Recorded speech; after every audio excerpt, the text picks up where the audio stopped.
반갑습니다. 2월 2일 수요일 큐티 스케치 시간입니다. 오늘 본문은 누가복음 9장 18절로 36절까지의 말씀입니다. 오늘 본문은 이렇게 시작합니다. 예수께서 따로 기도하실 때에 제자들이 주와 함께 있더니 물어 이르시되 무리가 나를 누구라고 하느냐?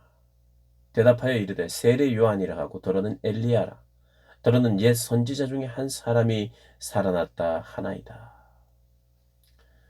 오늘 본문은 주는 그리스도시요 살아계신 하나님의 아들입니다. 라고 주님이 누구이신지를 정확하게 고백하는 그 베드로의 고백의 내용이 나오고요.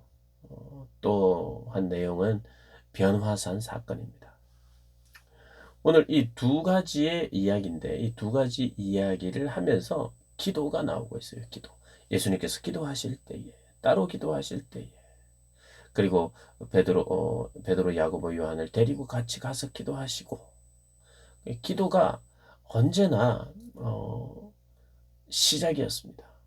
하나님과 교제하고 기도하기 때문에 주의 일들을 감당했던 거예요. 주의 일을 하기 위해서 기도했다기보다는 기도하니까 당연히 하나님의 뜻을 더 분명하게 확신하게 되고 해야 될 일을 또 알게 되는 거죠. 또 해야 할 일을 알게 되기 때문에 그 일을 위하여 기도하는 거죠. 그래서 순서를 사실 정확하게 우리가 따지자면 기도하니까 어, 주의 사역을 감당하는 거죠. 물론 주의 사역을 하다가 또 기도하게 되고 뭐 이게 맞다 저게 맞다 꼭 우리가 뭐 따질 필요는 없지만 우리가 무엇을 하기 위해서 내가 어떤 일을 하기 위해서 기도하기보다는 기도하니 하나님의 뜻이 더 분명해지고 더 밝아지고 그런 거죠. 기도가 목표가 돼야 되고 목적이 돼야 되죠. 기도로 우리가 산다는 것은 어떤 일들을 해야 될 일들이 너무 많은데 그 일들을 하기 위해서는 우리가 기도를 꼭 해야 된다라기보다는 기도하니까 일이 보이고 기도하니까 주님의 도우심도 보고 필요한 것도 알게 되고 또, 또 그것을 구하고 그러는 것이죠. 그래서 기도 자체가 우리의 목표가 돼야 할 것입니다. 수단이 아니라 기도가. 하나님의 뜻을 이루기 위한 수단이라기보다는 기도 그 자체가 목적이 되어야 됩니다. 예수님께서 기도하실 때에 제자들이 함께 있었는데 예수님 이런 말씀을 하십니다. 무리가 나를 누구라고 하느냐? 나에 대해서 어떻게 지금 사람들이 이야기하고 있지? 묻습니다. 이때는 어떤 때냐면 인기 최절정입니다. 예수님. 수많은 사람들이 모여들었어요. 수많은 사람들을 또 오병이어의 역사로 먹였잖아요. 뭐 하여튼 최절정의 인기입니다. 수많은 사람들이 그렇게 나를 어떻게 알길래 나에게 이렇게 많이 온다고 생각하느냐 묻는 거예요. 그러자 세례 요한 혹은 엘리야 혹은 선지자 중에 한 사람이다. 위대하다 이 뜻입니다. 예수님 정말 위대하게 보십니다. 이렇게 이야기를 하죠. 그렇다면 너희는 나를 누구라 하느냐? 그러자 베드로가 이야기합니다. 하나님의 그리스도이십니다. 다른 복음서에는 주는 살아계신 하나님의 아들입니다.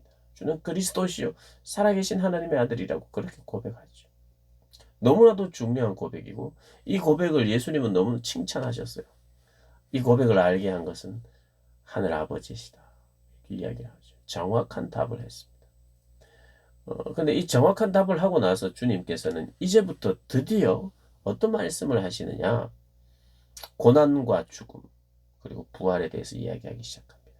메시아가 오신 궁극적인 이유가 여기 있다. 이 이야기를 하는 것입니다. 이 고백이 그래서 분기점이 됩니다. 이 고백 전과 후가 예수님께서 가르치시는 가르침의 강조점이 이제 분명해지죠. 십자가를 지기 위해서 오신 예수님이라고 이야기를 하는 거예요.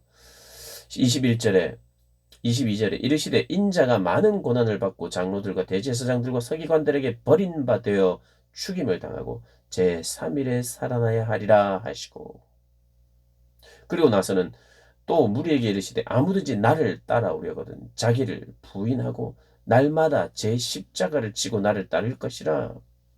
주님도 십자가를 메고 고난과 죽음의 길을 갔던 것처럼 우리도 십자가를 지고 따라오는 것입니다. 자기 부인의 삶을 살라는 것입니다. 중요한 고백을, 이제 너무 중요한 고백을 하고 나서 드디어 주님은 자기의 십자가를 지고 나를 따르라. 나는 십자가를 지러 왔더라. 이러면서 이야기를 하는 것입니다. 누구든지 제 목숨을 구원하고자 하면 잃을 것이요. 누구든지 나를 위하여 제 목숨을 잃으면 구원하리라. 사람이 만일 천하를 얻고도 자기를 잃든지 빼앗기든지 하면 무슨 유익이 있겠느냐. 이런 주님을 따라가야 된다는 거예요. 주님을 따라 살지 않으면 안 되는 거예요. 온 천하를 얻은데 그게 무슨 중요하겠냐 이 말입니다. 참된 구원의 자리에 이르지 못해. 내가 죽어야 얻는 것이 구원이에요. 내가 죽어져야 낮아져야 나를 부인해야 그렇게 구원을 얻는 것입니다. 온 천하를 얻어본들 구원 못 받은 인생들 참 불쌍하다는 거예요. 그러면서 주님께서 사람들 앞에서 나를 고백하고 인정하는 자를 내가 하나님 앞에서 너희를 인정하겠다 말합니다. 여러분 우리의 신앙의 고백은 공적이어야 돼요. 우리만 알면 되는 게 아닙니다. 남들에게 알려야 됩니다. 내가 누군지. 나는 하나님을 사랑하는 사람, 예수님을 사랑하는 사람, 예수님을 믿는 사람, 예수님을 왕으로 주인으로 모신 사람, 나는 예수의 종인 사람. 이것을 사람들 앞에서 여러분 담대하게 말할 수 있어야 되고 숨기시면 안 된다는 거예요. 누구든지 나와 내 말을 부끄러워하면 그분을 부끄러워하면 인자도 자기와 아버지와 거룩한 천사들이 영광으로 올 때 그 사람을 부끄러워하리라 말하고 있는 겁니다. 여러분 우리의 신앙은요 공적으로 표현하는 것이에요.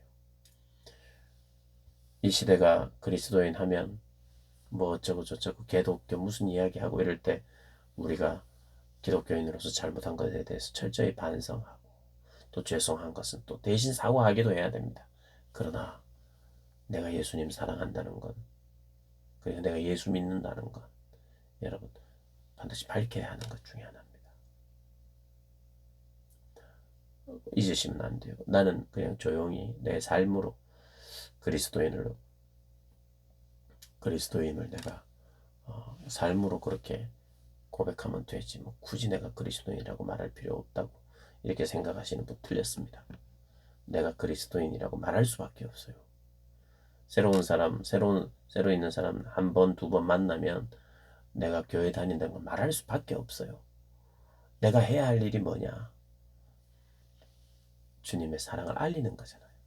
사랑을 알려야 되는데 내 신분을 나는 내가 예수님 믿는 사람이고 교회 다니는 사람이고 내 신앙인이다 라고 말하지 않고 어떻게 복음을 전하겠어요? 어떤 사람이 이런 말 하더라 하면서 할 수 없죠. 여러분 그러니까 그것은 불가능한 일이에요. 사실 불가능한 일입니다. 내가 주님으로부터 보냄을 받은 사람이면 그 일들을 감당하는 사람이죠. 물론 지혜가 필요하고요. 기도도 필요하고 지혜롭게 또 전도도 해야 되는 것이지만 내가 누군지 내가 어떤 사랑 누구로부터 사랑을 받고 있는 사람인지 부끄러워하면 안 된다 이렇게 이야기합니다. 그리고 나서 또 예수님께서 또 기도하러 산에 올라갈세 이렇게 이야기합니다. 베드로, 야고보, 요한을 데리고 기도하러 가셨어요. 근데 기도하실 때 용모가 변화되고 그 옷이 휘어져 광채가 나더라. 문득 두 사람이 예수와 함께 말하니 이는 모세와 엘리야더라. 모세와 엘리야. 베드로가 어떻게 알아봤는지 모르겠어요. 모세라고 써놨는지 이런 명찰도 없었을 텐데. 그것은 모세인지 엘리야인지 영적인 감각이 그렇게 그 안에서 변화산이었으니 그런 어떤 게 있었겠죠. 뭐 어쨌든 모세와 엘리야가 왔다는 것을 알게 됐고 깊이 졸다가 완전히 깨어났다. 32절에 제자들이 깊이 졸았대요. 예수님 하여튼 제자들은 기도 안 하기로 유명한 것 같습니다. 우리처럼 참 기도 안 하고 못 하고 기도 가도 졸고 이렇게. 그런데 깊이 졸다가 완전히 깨어나서 놀란 거죠. 예수님의 영광스러운 모습을 봤어요. 찬란한 빛나는 그분을 봤고 엘리야와 모세도 봤어요. 엘리야와 모세와 예수님이 이야기의 내용이 예루살렘에서 별세하실 것을 말했대요. 영광 중에 나타나서 장차 예수께서 예루살렘에서 별세하실 것을 말했다. 모세와 엘리야와 함께 말했대요. 우리가 추측할 수 있는 것은 이겁니다. 모세와 엘리야의 그 이야기를 하는 것은 모세는 이미 죽은 사람이고 또 하나님과 함께 있는 그런 사람들 아닙니까? 그런데 그분들을 소환해서 만나서 내가 이제 뭐 이런 일을 할 거야. 뭐 그런 일을 꼭 어떻게 만날 필요는 없어요. 뭐 만나는 게 오히려 이상하죠. 근데 오늘 본문은 모세와 엘리야를 만났다는 것은 우리가 추측해 볼 수 있는 것이 뭐냐 하면 율법과 선지자의 대표입니다. 모세와 엘리야는. 그러면 율법과 이 선지자의 말을 성취하시는 분으로 오셨다. 성취하시는 그 일이 구약에 계속해서 신약의 그 메시아의 오심과 메시아의 사역에 대한 그 약속이 이루어지는 너무나도 중요한 일이기 때문에 이 변화산에서 한번 예수님께서 우리 하나님께서 이 제자들에게 한번 보여주는 것을 맛보게 하는 것이 이 성취가 된다. 이 성취가 하나님의 약속의 성취가 된다는 이야기. 그리고 시내산 모세는 시내산, 엘리야는 갈멜산이죠. 그들의 산에 그들이 하나님을 그렇게 깊이 만났던 것처럼 이 변화산에서 이 또 영광스러운 주님을 만나는 예루살렘에서 이 시온산에서 그런 것도 이제 우리가 한번 추측해 볼 수 있고. 그러니까 모세와 엘리야 하면 생각나는 게 그거라는 거예요. 그래서 이제 우리가 함께 신학적으로 생각해 볼 수 있는 거죠. 그리고 이것은 어떤 초막을 짓는다는 것은 이 광야 생활을 의미하는 건데 이 베드로가 뭔가 그들을 보면서 생각한 것이 뭐냐면 초막을 지었어. 이것은 광야의 생활이고 구원을 이야기하는 거예요. 구원을 노래하는 초막절을 지킨다 뭐 이런 의미도 될 수 있고 어쨌든 광야로 나오는 이 홍해를 건너 출애굽을 하였던 것처럼 모세를 생각하고 그 새로운 출애굽 구원을 그렇게 연결하여 의미를 우리가 생각할 수 있죠. 어쨌든 주님께서 한번 그 구원의 영광, 부활의 영광을 미리 맛보게 하십니다. 그런데 내가 집을 짓겠습니다. 이렇게 하자. 아니다. 나중에.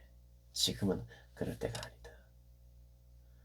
지금은 우리가 복음으로 고난받을 때고 그 고난을 통해서 영광을 얻는 것이다라는 것을 주님은 이제 앞으로 계속해서 말씀하시는 거예요. 그러면서 이제 너희가 35절 36절을 보면 구름 속에서 소리가 나서 이르되 이제 엘리야와 모세는 사라지고 구름 속에서 소리가 납니다. 어떻게요? 이는 나의 아들 곧 택함을 받은 자니 너희는 그의 말을 들으라. 그의 말을 듣고 그의 말을 행하라 라고 말씀하십니다. 하늘에서 또 하나님께서 그 음성으로 예수님의 신적 권위, 그분의 하나님의 아들 됨을 이렇게 이야기하고 있죠. 우리가 다시 한번 기억해야 합니다. 그리스도인의 삶. 그리스도인의 삶. 우리가 많은 경우에 예수님을 믿고 내가 받을 혜택에 대해서 많이 생각을 합니다. 특권에 대해서.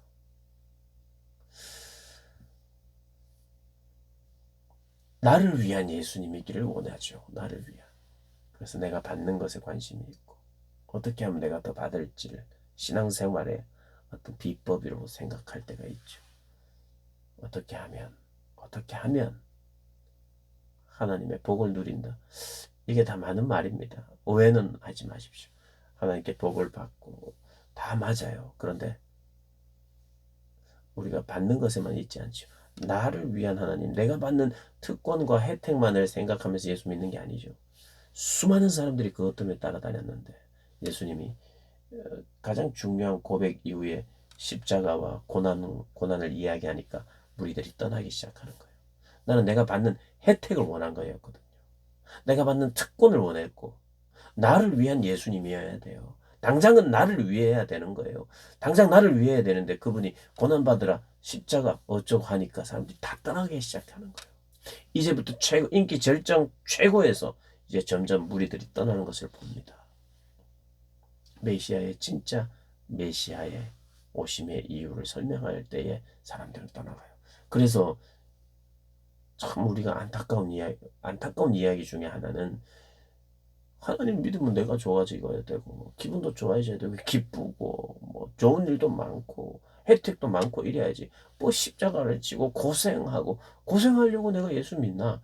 이렇게 생각하면서 얕게 예수님을 믿다가 떠나는 사람들이 생겨요. 오늘 본문 잘 묵상하셔서 내가 믿는 주님이 누구신지 제대로 알고 그 주님을 따르는 것이 무엇인지 제대로 알고 섬기는 저와 여러분 되시길 주님의 이름으로 축복합니다.